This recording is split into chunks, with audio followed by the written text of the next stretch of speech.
666. Capítulo primero. Las 1000 puertas verdes. Y sucedieron cosas que los más viejos habitantes del país, aun los que pasaban del siglo, no habían visto nunca. En la primavera, los sembrados de lino y de trigo de las provincias de Santa Fe y Buenos Aires prometían un pingüe rendimiento.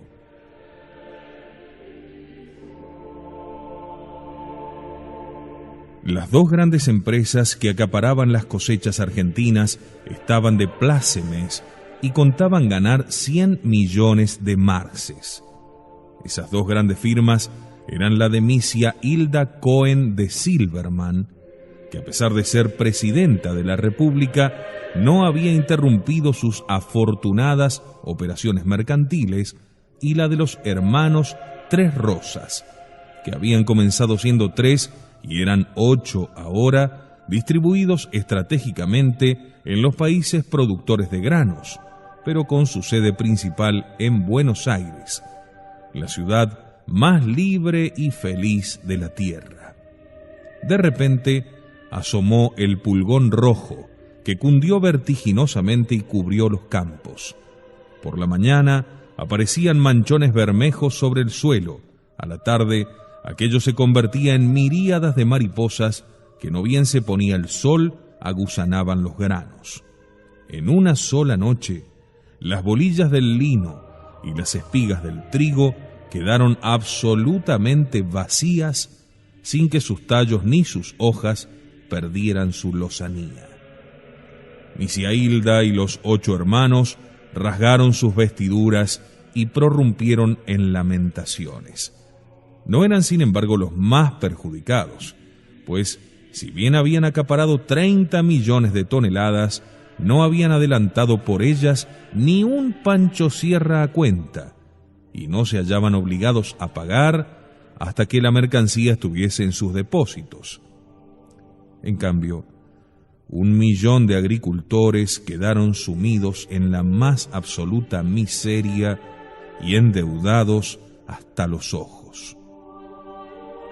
En las otras 19 provincias argentinas ya no había territorios nacionales, una sequía tenaz arrasó los cultivos y mangas horripilantes de langostas royeron hasta los troncos de los árboles. Fue tan grande el azote que los vientos arrastraron sábanas inmensas de langostas hasta los remotísimos mares del sur, donde los pescadores de ballenas las encontraban cubriendo las aguas en las inmediaciones del Cabo de Hornos.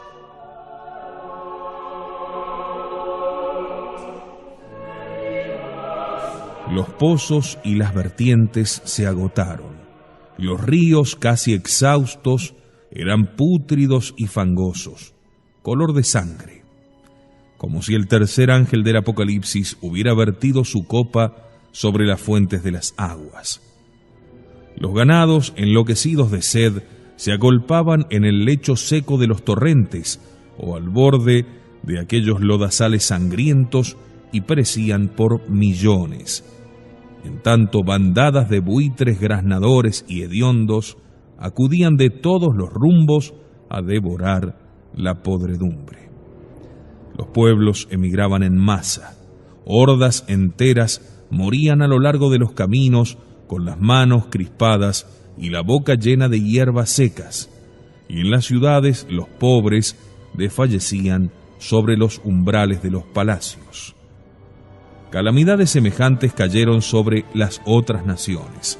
El reino de Chile había sido quebrantado por ciclones y terremotos, durante los cuales los montes parecían huir y el cielo se enrollaba como un libro negro. En el Brasil, colosales incendios de bosques, cuyo calor el viento llevaba a toda su extensión, hacían insoportable la vida. En los Estados Unidos, una sequía pavorosa quemó de raíz los cultivos y enloquecedores torbellinos de polvo cubrieron el país.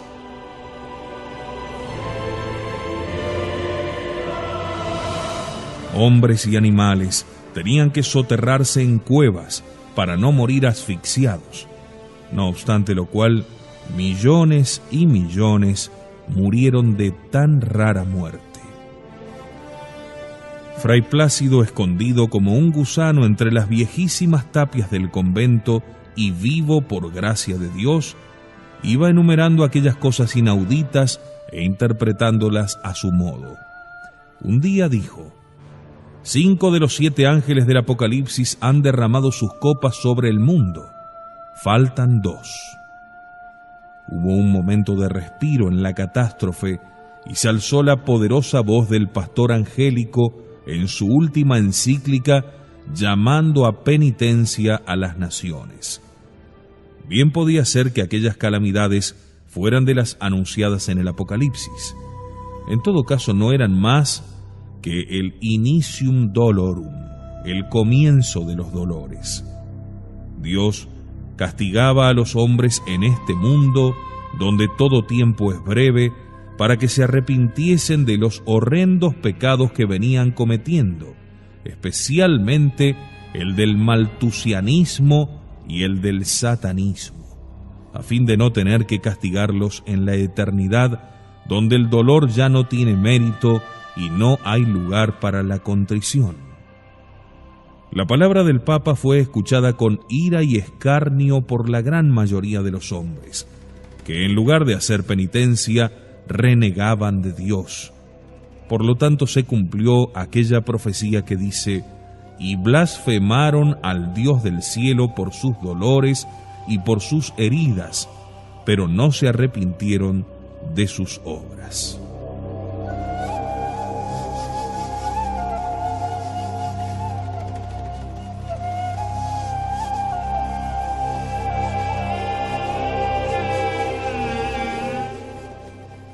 Solo 5 ángeles han volcado sus copas, volvió a decir Fray Plácido, viendo que las plagas cesaban y que el mundo entraba en un nuevo período de prosperidad, olvidando las pasadas tribulaciones. Todavía faltan 2 y no pueden tardar. Las catástrofes de Chile habían hecho olvidar a su rey lo que en un discurso llamó las aspiraciones naturales de su pueblo. Harta labor tenía ahora con restaurar las ruinas de las ciudades aniquiladas por los terremotos. Del otro lado de los Andes se felicitaron de aquel olvido que se imaginaron sería perpetuo. La vigilancia en la frontera se adormeció y pareció hasta ridículo hablar de guerras en Sudamérica, aquel venturoso continente de la eterna paz. Las fábricas que producían cañones fueron transformadas en estudios cinematográficos o en gigantescas salas de diversiones populares. La juventud abandonó alegremente los cuarteles y volvió a los cabarets. De nuevo las preocupaciones de comités y de clubes llenaron el corazón de los patriotas de 1995. ¿Quién sería presidente? ¿Quiénes serían senadores, diputados, concejales? Pero el sensible corazón de Misia Hilda, presidenta de la nación, había comenzado a inquietarse con otra preocupación. Aquel asunto del que todos hablaban ya y que los diarios llamaban el drama de las costureras. Desde 100 años atrás, todos los gremios habían ido conquistando mejoras en las condiciones de vida, pero las costureras fueron siempre olvidadas. Como no trabajaban en talleres, sino privadamente en su casa, no entendían de huelgas ni de revoluciones, porque en su mayoría eran pobres mujeres acobardadas por la miseria. Como su drama era íntimo, los que trataban con ellas, almas de negreros, les imponían precios inicuos.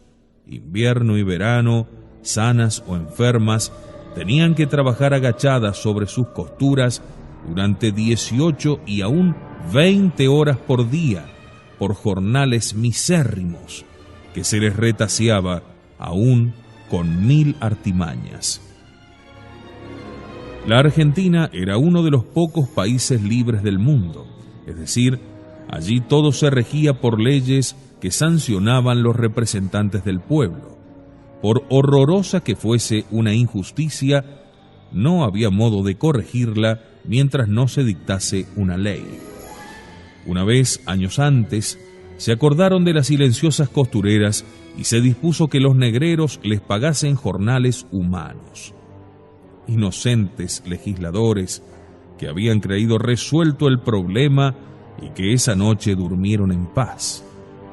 Inmediatamente los explotadores del trabajo femenino hallaron la forma de burlar la nueva ley, obligando a las costureras a firmarles recibos falsos por cantidades que no habían recibido, con lo cual el negrero podía comprobar ante los inspectores de la ley que estaban cumpliendo lo mandado. Si la costurera no quería firmar, el empresario no le daba más trabajo. Un día u otro la infeliz tenía que ceder. De un lado estaba la fuerza incontrastable del dinero, fortalecida por la astucia y amparada por la policía. Del otro lado no había más que una pobre mujer pretuberculosa en cuyo hogar aguardaban su vuelta un niño o varios niños hambrientos, tal vez un marido enfermo, tal vez unos padres viejos. ¿Piensan alguna vez los que recorren las tiendas y se asombran de una liquidación, que esas telas, que esas ropas, que ahora pueden venderse a vil precio, porque los comerciantes han roído hasta el hueso no sus ganancias, sino los miserables salarios de sus esclavas, que mueren sobre sus costuras para que ellos puedan hacer su propaganda y su negocio? Era este uno de esos pecados que, según la Sagrada Escritura, provocan la ira de Dios: defraudar el salario del pobre. Se hizo indispensable reparar la injusticia enmendando la ley.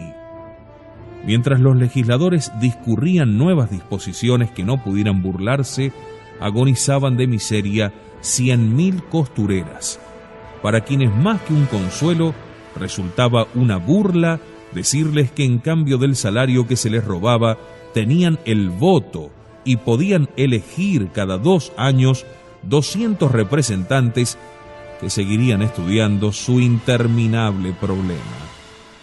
La donna è fatta per parire, había dicho rudamente Mussolini hacía 70 años. Es decir, la mujer está hecha para el hogar, no para la industria, ni para el comercio, ni para la política.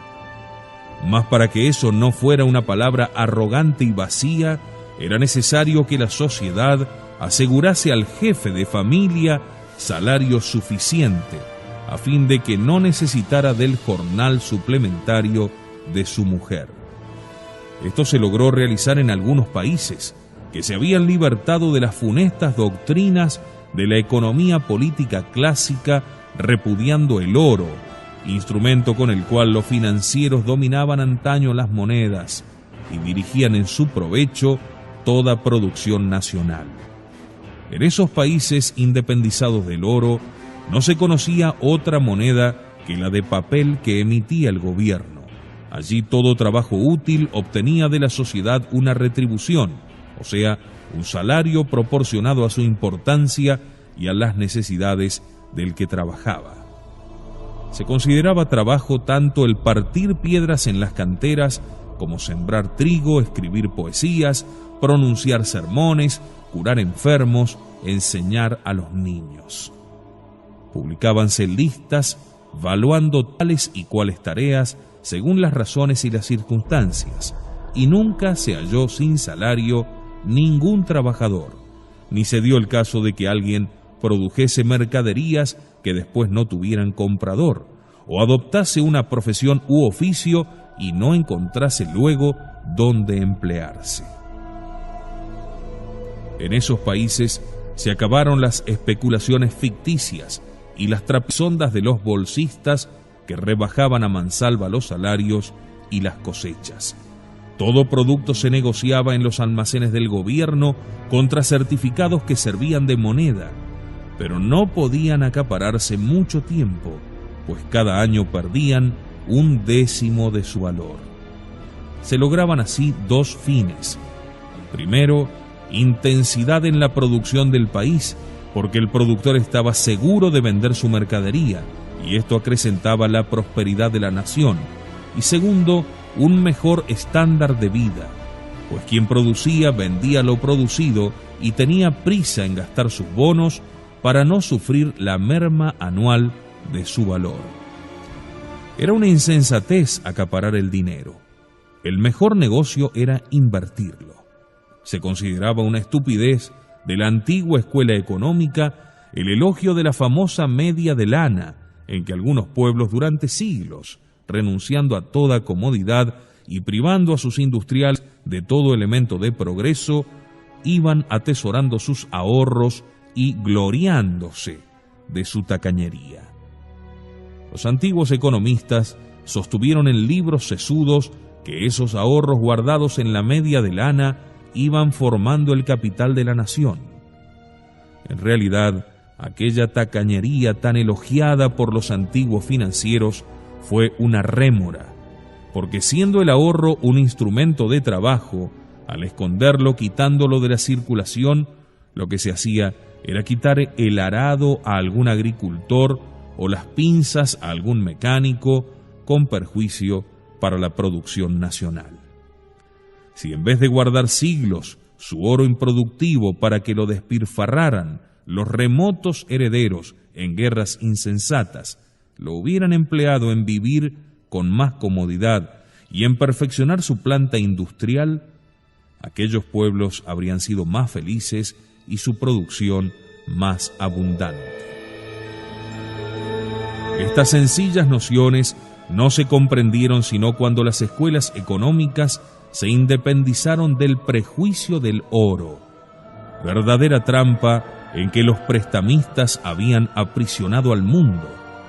Pero todo esto ocurrió en aquellos países donde la producción nacional no era gobernada por la codicia de especuladores o financieros en provecho particular, sino por el gobierno en beneficio común. No ocurrió en la Argentina, que se mantenía fiel a los principios del liberalismo económico y donde reinaba lo que se llama libertad de comercio, que es el derecho de los más ricos para estrujar y sacar el jugo a los más pobres.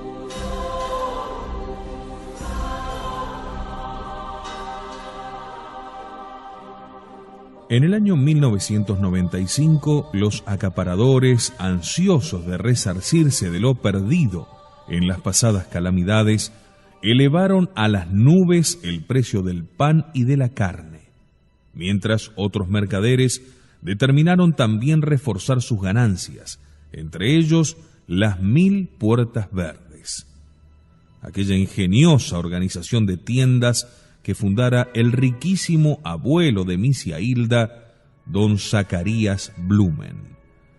Cuando en 1940 se inauguró la primera de aquellas tiendas de fachada verde, el famoso banquero anunció: dentro de 50 años habrá en la Argentina 1000 casas como esta. Como no era probable que él viviese hasta entonces y quería sin embargo contemplar su triunfo, se hizo gurdivanizar, disponiendo que lo volvieran a la vida medio siglo después, en 1995. Nunca jamás el abuelo se equivocó en sus vaticinios. En efecto, a los 50 años, las 1000 Puertas Verdes cubrían todo el país.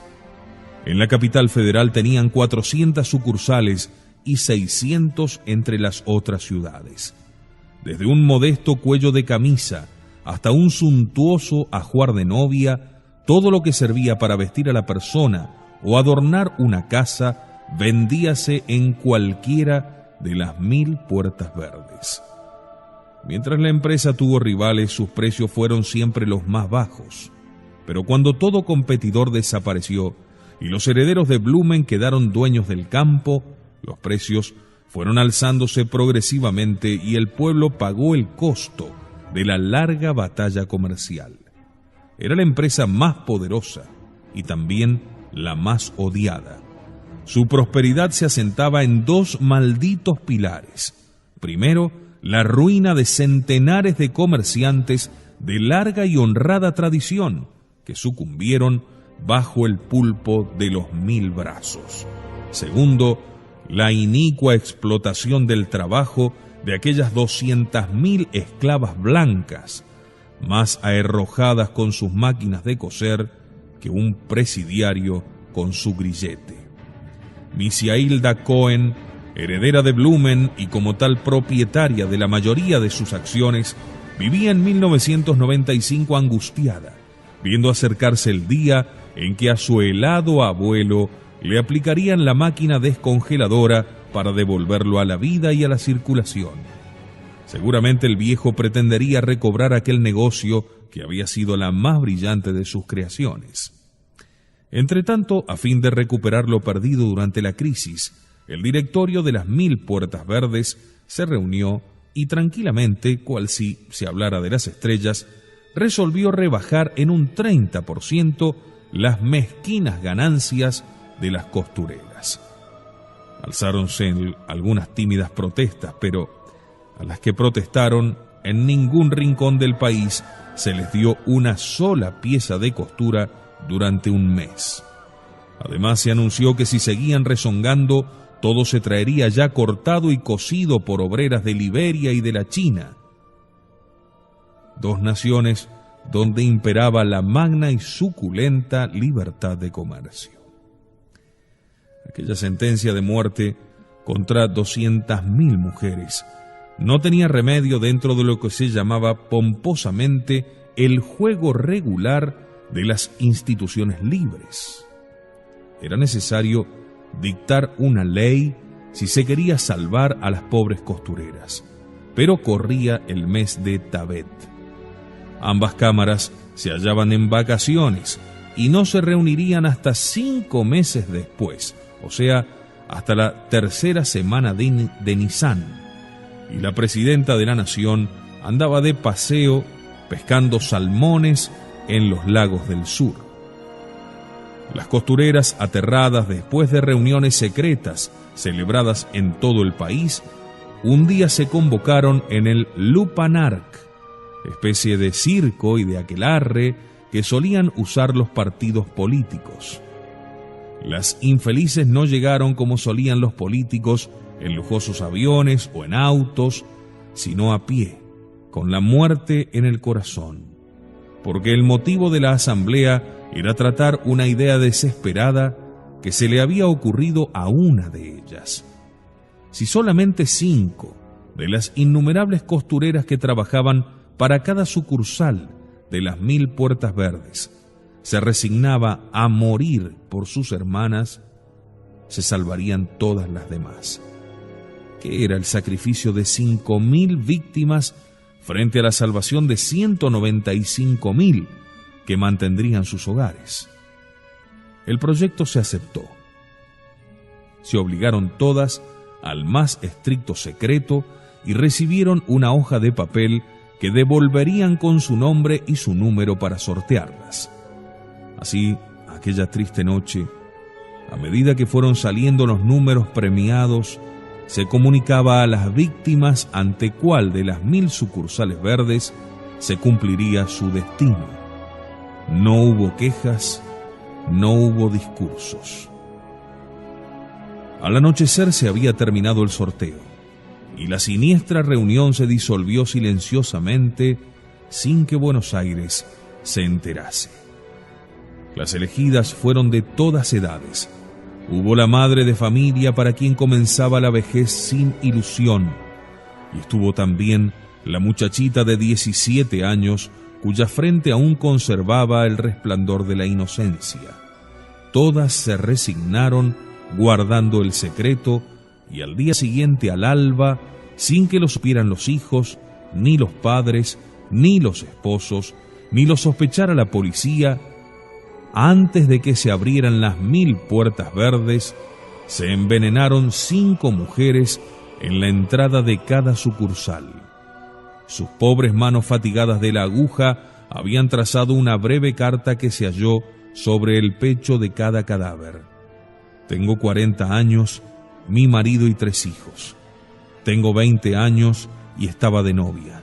Tengo 17 años, mi madre enferma queda sola y se morirá de hambre. Ella me perdone. La repercusión de aquellos 5000 suicidios fue espantosa. Misia Hilda dejó de pescar salmón y volvió rápidamente a Buenos Aires. El Parlamento se reunió en sesiones extraordinarias, pero no habían terminado de hablar los mejores oradores de cada bloque cuando el pueblo enfurecido prendió fuego a las 1000 puertas verdes. Con la misma celeridad e igual secreto que las mujeres, en un día determinado acudieron grupos exasperados que la policía no atinó a contener e hicieron justicia quemando los magníficos comercios. Y entonces recordaron que el inventor de aquella odiosa maquinaria, el viejo Blumen, no estaba muerto, sino congelado en el palomar, aguardando la resurrección. Eso no más faltaba, que el tipo volviera a vivir. Una imponente columna de energúmenos se encaminó allá y se entregó al más horroroso y grotesco exterminio.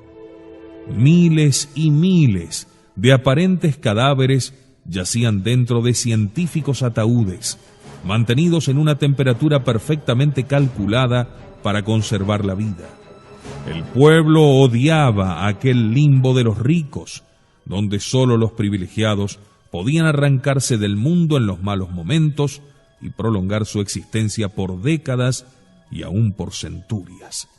Al fuego con ellos.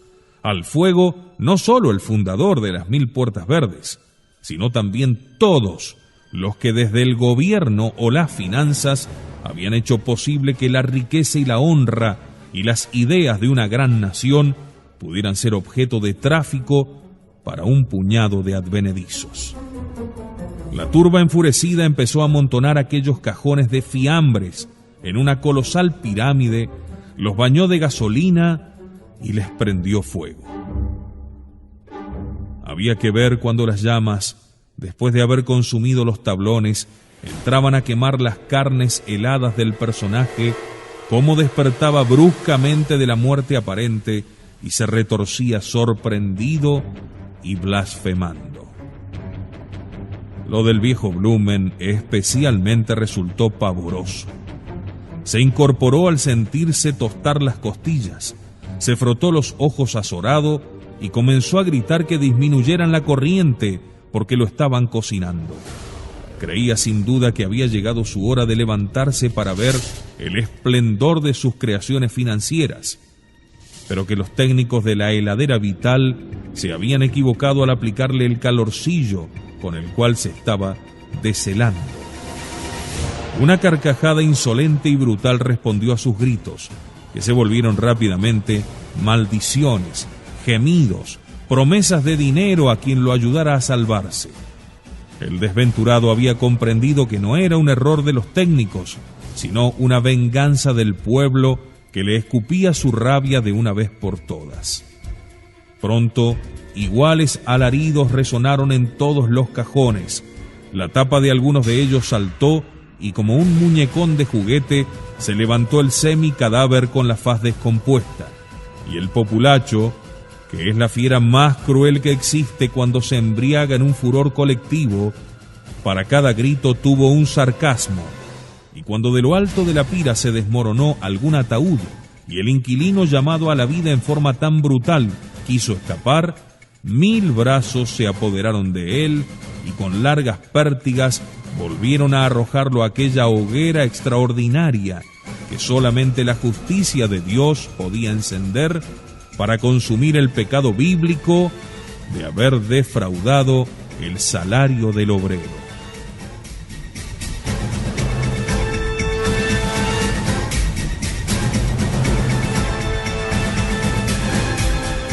Ya había pasado mucho tiempo en el que se habían apagado las postreras promesas y maldiciones del viejo Zacarías Blumen cuando llegaron los bomberos a rociar con agua tardía las cenizas de aquel auto de fe fin del mundo. La policía no apareció hasta bien entrada la noche, cuando los millares de incendiarios satisfechos ya se habían desbandado. Y como explicación de aquel retardo se dijo sotto voce que había muchísimos vivos, entre ellos Misia Hilda, para quienes la quema de los cajones de fiambres no resultaba catástrofe sino pingüe negocio, porque la reaparición del personaje adormecido les habría complicado la vida. Los muertos, señores, deben morirse para siempre.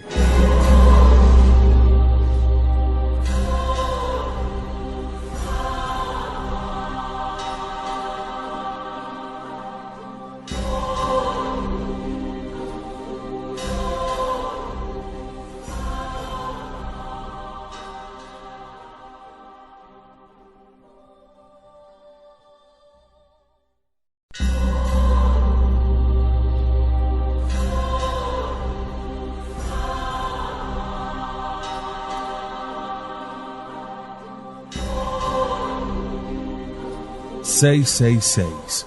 Capítulo 2... La matanza.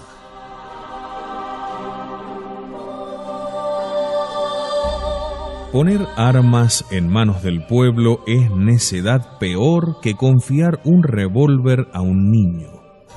Este vacila antes de usarlo, ignora y teme.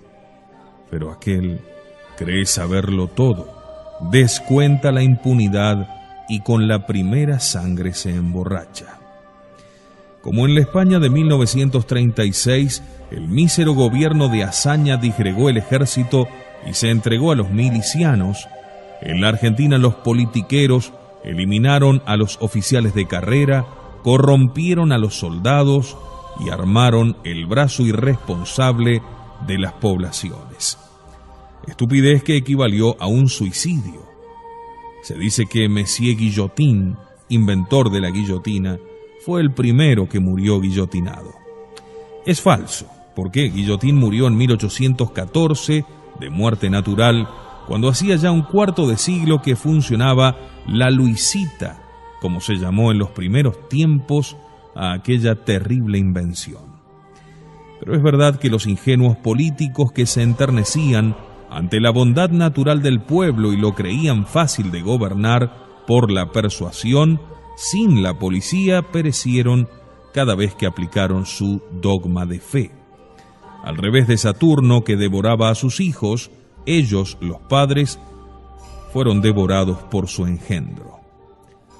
Después del incendio de El Palomar, el pueblo de Buenos Aires saqueó algunos viejos depósitos de armas y con frenesí de fiera que saborea la primera sangre, se lanzó a la matanza. Para castigar la esclavitud de indefensas mujeres y para vengar la muerte de 5.000 madres, esposas y novias, cuyo luto llevaban sobre el pecho a guisa de escarapela, les parecía muy poco haber frito en su grasa egoísta las carnes congeladas de 2.000 o 3.000 ricachos semidifuntos. Aún seguían humeando sus osamentas, y ya el pueblo que desfilaba con el puño cerrado buscaba otros culpables. Nada lo hubiera aplacado mejor que ofrecerle algunos miles de frailes y de monjas y algunos cientos de sacristías y de iglesias para que asesinara e incendiara hasta el espasmo. Pero hacía años que los demagogos gobernantes habían expulsado a las órdenes religiosas y clausurado las iglesias. Ahora lamentaban aquella insensatez.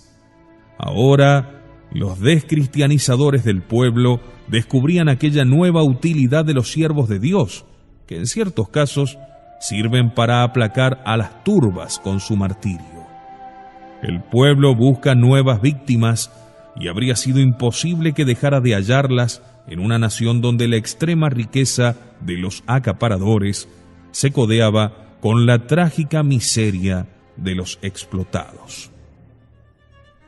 uno de los oradores de los innumerables clubes, arrojó como una brasa en un polvorín la terrible imputación que ya esperaban, transidos de horror, 5 millones de seres humanos ocultos en sus casas.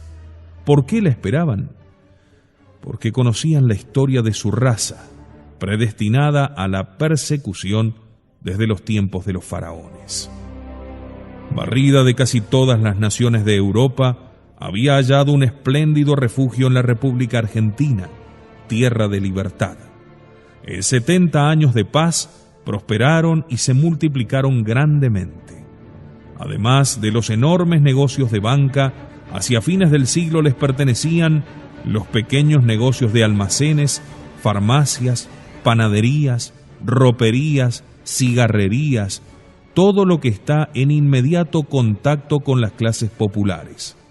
También eran suyos los vastos falansteríos que habían reemplazado a los antiguos conventillos, las inmensas casas de departamentos en que se apiñaban las familias de mediana posición y todos los teatros y proyectores de cine. Ellos finalmente eran los únicos que especulaban sobre las cosechas y las carnes argentinas, y fijaban en las pizarras de la bolsa el precio a que los productores debían venderles sus productos. Un día, como el rey David en el apogeo de su gloria, quisieron averiguar el número de los circuncisos y de sus mujeres, y se censaron y tuvieron la satisfacción de saber que eran 5 millones sobre una población de 30. Aunque casi todos habían nacido en el país, ni ellos sentíanse argentinos, ni el pueblo los consideraba tales. Fieles a su estirpe, estaban orgullosos de pertenecer a la nación escogida y predestinada a dominar sobre las otras. Profecías sagradas, viejas de 4000 años, zumbaban en sus oídos y removían sus corazones como el viento remueve las olas del mar. Los herederos de tan magníficas promesas habían de renegar de la ley y de los profetas, ahora que se aproximaba la plenitud de los tiempos. Cual más, cual menos, aunque distraídos por el ruido de los negocios, comprendían esas palabras, y aún viviendo en el país más libre de la tierra, llevaban una vida nacional propia y autónoma, apegados a sus comunidades y a sus costumbres, y eran una nación distinta dentro de la nación.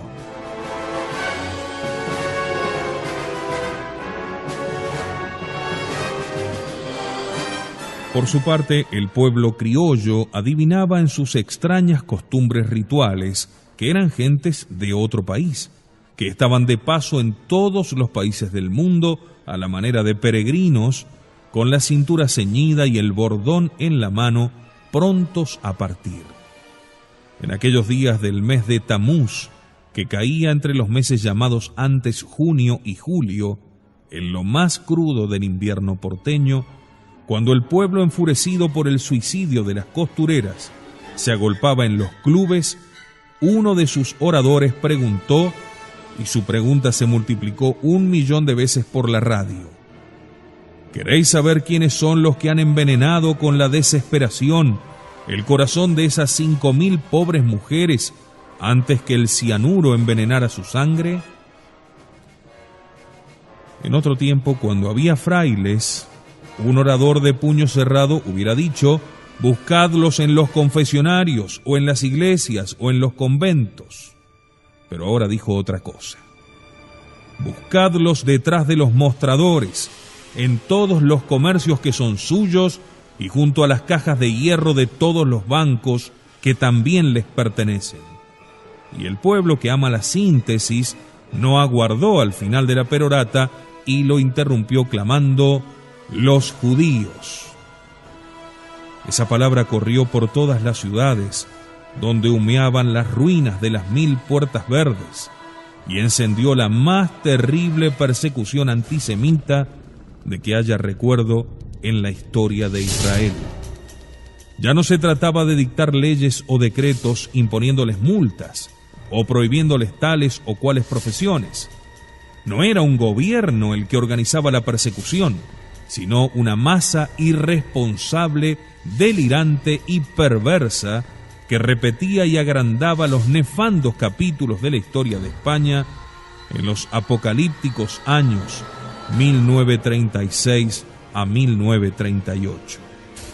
Aquellas checas o tribunales populares que asesinaron a cuantos aristócratas pudieron atrapar, aquellos caudillos de barrio, ebrios de un poderío fugaz, que saquearon museos e incendiaron conventos, aquellos milicianos y milicianas armados por el gobierno y alentados por las logias que arrancaban del hogar a sus víctimas cerca del alba para hacerles dar lo que llamaban en su jerga el paseíto del amanecer, y los amontonaban en una pileta o en un patio y rociándolos de gasolina les prendían fuego.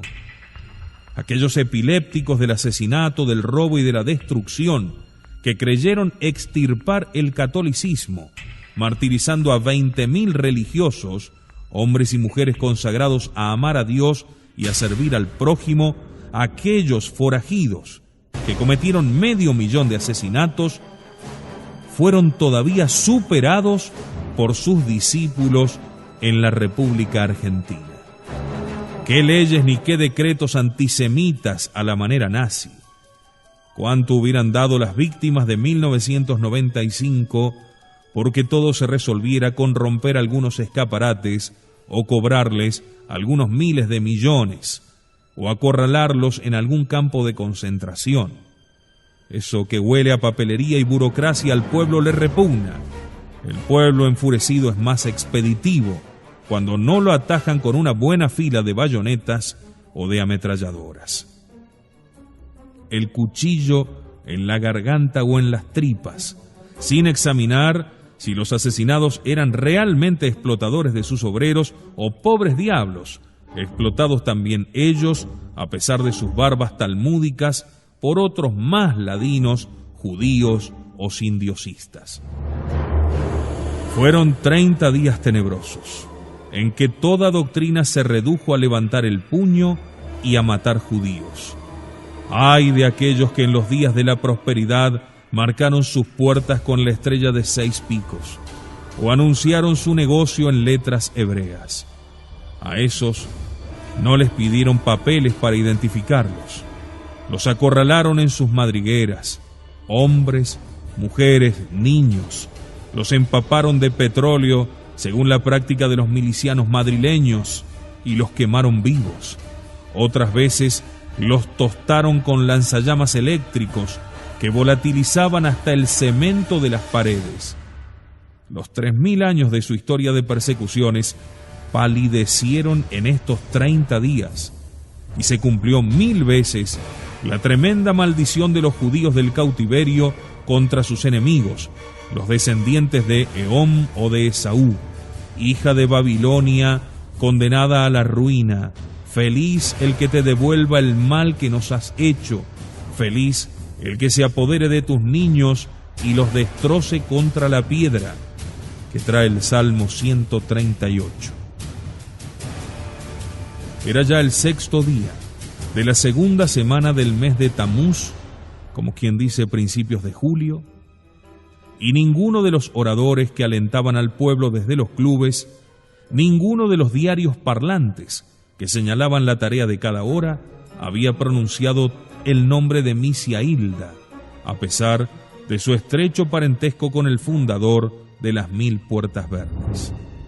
Porque todos ellos habían trabajado en su favor cuando fuera elegida presidenta y continuaban a sueldo de ella. Pero una tarde, en un mitin de la Plaza Stalin, uno de los oradores rompió la consigna y la nombró. A esa misma hora, muy tranquila y fiada en la posibilidad de sus agentes, Misia Hilda recibía en su palacio una visita que en tiempos menos turbulentos hubiera despertado mucha algazara y curiosidad. Eran 2 viejos personajes que en la antigua Argentina desempeñaron un gran papel, y ambos fueron presidentes de la República. Uno de ellos pasaba largamente el siglo. Tenía la edad del pastor Angelicus, pero se conservaba jovial y vigoroso. En la vivacidad de su mirada de halcón se advertía un espíritu encendido y juvenil. Era el general de la nación que en 1950 entregó el bastón de mando al otro personaje que ahora lo acompañaba y desapareció de la escena política. Díjose, aunque nunca se probó, que se había hecho gurdivanizar por 30 años y que a eso debía el haber cumplido más de 100 conservando una excelente salud. Afortunadamente lo habían despertado antes del incendio. Su compañero, con bastantes años menos, parecía de su misma edad y tan sano y ágil como él, si bien más alto y corpulento. En su tiempo había hecho la carrera de marino y había llegado a almirante. Aquellos dos hombres eran enemigos irreconciliables del gobierno anarco-marxista. Más de una vez la policía había lanzado sus mejores sabuesos para vigilar qué hacían. Graves motivos debían de ser los que les obligaban a pedir aquella audiencia a Misia Hilda.